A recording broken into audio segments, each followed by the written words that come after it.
ఈ జీవాహారమైన వాక్యము, ఈ గోధుమ రొట్టె లాంటి వాక్యము మనము ఇదిగో భూమి నుంచి వెళ్ళి భూమి యొక్క ఉన్నత స్థలములో ఎక్కిస్తానడే ఎక్కేవాడుగా మనం ఉండాలి.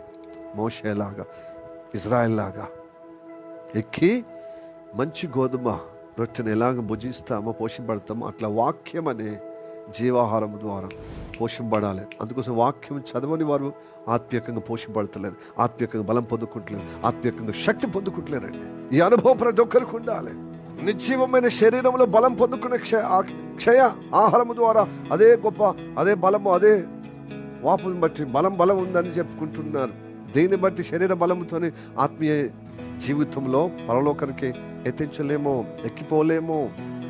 నీకు భూమి మీద ఏముండాలి?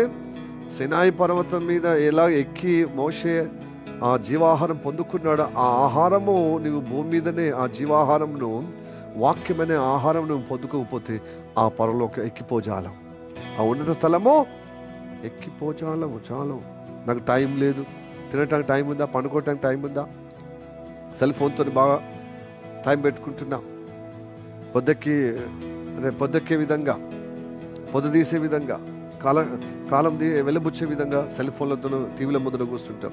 కానీ ఒక హాఫ్ అన్ అవర్, ఒక 1 అవర్ దైవ సముఖంలో గడిపే విధంగా ఆ ఉన్నత స్థలములో